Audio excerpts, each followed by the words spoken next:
Біз бұл сабағымызда енді қазір Google аутентификаторды қалай восстановить етеміз, егер ішінде басында тіркелген кезде кодты жазып алмаған болған кезімізде. То есть жазып алмаған болсақ, арнайы 16 саннан тұратын символ коды бар бұның.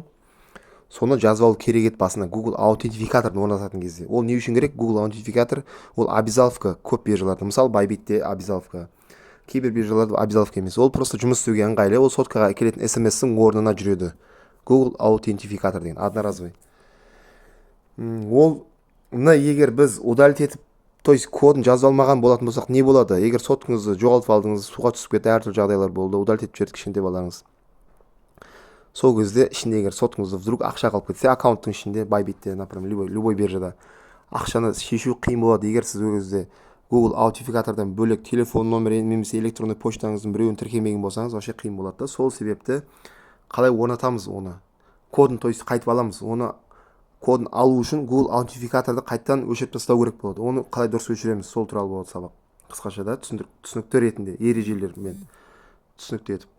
Ол үшін сіздер мынау жоғары жақта адамның суретін мынау тұр ғой, сол жақта. Осын басамыз. Мысалы Bybit'in ішіне кірдік дейік. Bybit'те негізі обязаловка. Мына жақта қараңыз, қол жанып тұрған жоқ. Безопасность деген ішіне кіреміз. Өйткені бәрі толық орнатылып тұр, по идее негізі орнатылып тұр. Мынау Google аутентификатор міне тұр. Қосылып тұр деген сөз. Сары былай қарай галочка жанып тұр. Мына телефон номер орнатылып тұр, электронды почта. Желательно барлығы бірге болған дұрыс. Google аутентификаторды енді ол үшін біз қайттан өшіреміз. Ол үшін ол белгілі бір талаптарды қажет етеді да өзінің. Мына басамыз сарыны. Басқан кезде осылай шығады бізге ескерту. Егер қазір Google аутентификатор өшіріп атсыз, 24 сағатқа өшірген кезде 24 сағатқа ішіне ақшаларыңыз бар болса, егерде сол заморозка болады, жұмыс істей алмайсың деп жатыр да, соны алдын ала жоспарлап алғаныңыз абзал болады. Сөйтеді да ары қарай біз не істейміз? Бұны біз өшіруіміз керек қой. Өшіріп барып қайт ішіндегі Google аутентификатордың кодын жазып алу үшін керек. Подтвердить басамыз. Сонда бізді сыртқа аккаунттан лақтырып жібереді, сыртқа шығарып жібереді. Қайттан сіз басына тіркелгеніңіз бар шығар енді басында. Биржаға тіркелген кезде пароліңіз бар ғой. Сол парольмен басынан кіресіз просто.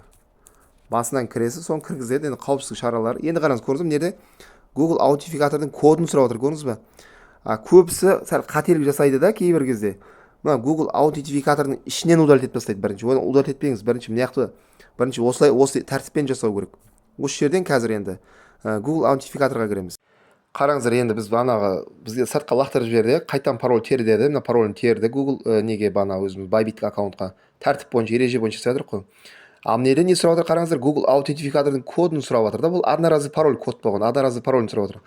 Сол себепті біз мына жақта Google аутентификатордың ішінден көбісі кейбір жағдайда осының ішіндегін удалить етіп жібереді. Бұл жақтан удалить етпейміз. Бұл жақтан удалить етіп жіберетін болсаңыз, бұл жақта код сұрап отыр, көрдіңіз бе? Осы кодты қоя алмай қаламыз. Қаяқтан аламыз? Ол код жоқ, удалить етіп жіберген болған болсақ.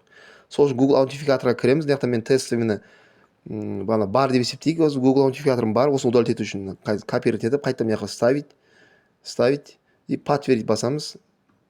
Болды. Енді осы жерде осы дұрыс болды. Google аутентификаторды біз дұрыс өшіріп тастадық. Енді бөрді автоматын болды, Google аутентификаторден сұрамайды. Болды, сізде жоқ. Яқтан қазір пароль теріп кіретін болса, кәдімгі кіріп кете береді, болды. Немесе почтаға код келеді, сол код теріп ақ кіресіз, болды. Енді ол үшін, енді мынаны біз шатаспау үшін, бұл жарамайды мынау. Мынау жарамайды. Бұны бүйтіп артқа қарай тартамыз, бүйтіп солға қарай. Солға қарай тартамыз да, ана удалить аккаунт деп шығып тұр, удалить деп басамыз, удалить етіп тастаймыз, болды. Болды, енді шатаспаймыз сонда. Қайттан басынан, енді қайттан дұрыс восстановить ету бойынша менде видео сабақ түсірілген, осы жақта жоғарыда подсказкада шығады, сол жақтан кіріп көресіздер, қалай дұрыс орнату туралы. Қосымша сұрақтар бойынша мен Telegram каналға астына сілтеме қалдырдым, соған кіріп сұрақ қойсаңыздар болады. Сәттілік баршаңызға.